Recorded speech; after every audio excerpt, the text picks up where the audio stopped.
And global tourism business is expected to drop by between 60 to 80% this year due to the effects of the pandemic. According to the United Nations Travel and Hospital Industry, it will be the hardest hit as more people stay at home. Mombasa Governor Ali Hassan Joho says revenue collection at the coastal county is expected to drop by more than 50% due to the closure of businesses. Brian Kimani had a sit down with him on the state of tourism in the coastal town as the country marks the World Tourism Day. Here is that conversation.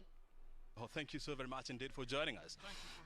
First of all, I want to hear from you. I mean, since the country started instituting measures, towards trying to curb the spread of coronavirus, almost 6 months down the line, how has the county been impacted by this? First of all, we have suffered severely on matters economy. We are a hospitality economy or service economy, as you may call it, and Corona affected people. Borders were closed, institutions shut down, hotels shut down, restaurants closed, and other facilities that are in support of the industry also shut down. So for a while now, as a destination, we have really struggled, and the losses are immense, and that is why we need to think without the box of what needs to be done going forward. So if we were to quantify the losses, probably after we can confidently report that we are done completely with COVID, we believe it's really huge losses.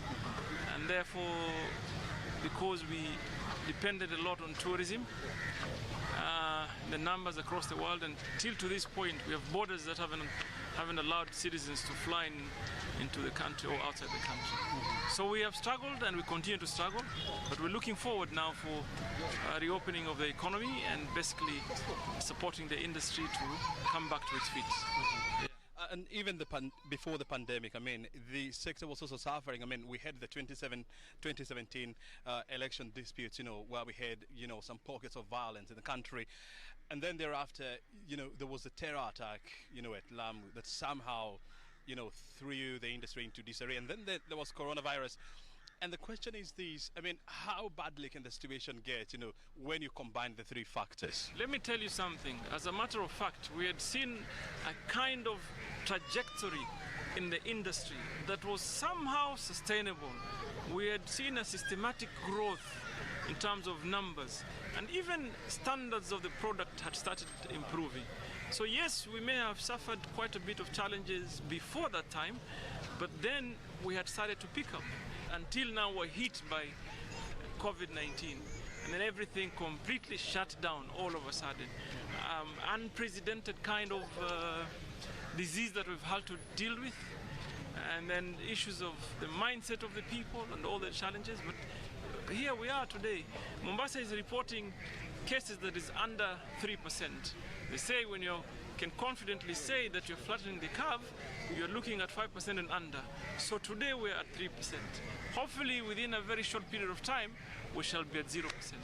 As a county, as a region that relies heavily on the tourism industry, what kind of a Marshall Plan, what kind of a plan going forward are you recommending to the national government? I think the mistake that we had done earlier is to have specific focus on kind of destinations that has been what we call traditional destinations or traditional business, that we have people just coming in from specific countries. We need to come out of that cocoon, think without the box and find ways to be able to tap into new market.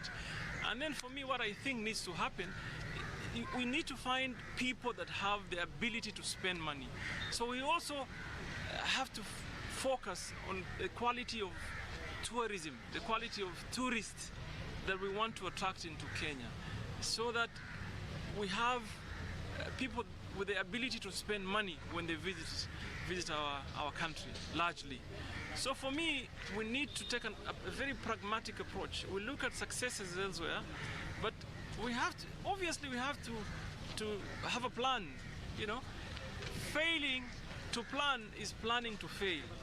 And therefore we need to have a plan that is accommodative, that is inclusive. We have the private players, we have the government. What we can do, we need to relook entirely on our policy issues, whether they're supportive in whatever we are doing now, or we need to realign to create policies that will support businesses and growth. What is this likely, or what is the likely impact on, number one, the growth, the economic growth of the county, and number two, on revenue generation and job distribution as well? So before COVID-19, we had seen an increment on our revenue base. We had projected this year we'll be probably targeting around 5 billion shillings in terms of revenue collection. But in 2013 we were $1 billion. By last fiscal year we had pushed that to 3.7 billion, and we had seen a steady increment. So we had anticipated we would be able to do 5 billion this financial year. But as we sit today, I think we'll be with a huge shortfall on our target for obvious reasons. But I believe the potential is big, and after we're back on track, business resumes or normalcy resumes, we should be able to see growth. For example, if you look at the port-related business, Mombasa Port is now almost clocking 35 million tons. A few years ago it was 23, 24 million tons. So there is growth. And therefore that's why I'm saying largely we need to look at policy issues that can be supportive and in diversifying the economy. We're looking at SEZ, we're looking at FTZ. That has significant policy considerations at the national level, even though most of these projects are domiciled in counties. But it has to come from a national conversation. Thank you. Thank you so very much indeed for your time. Thank you.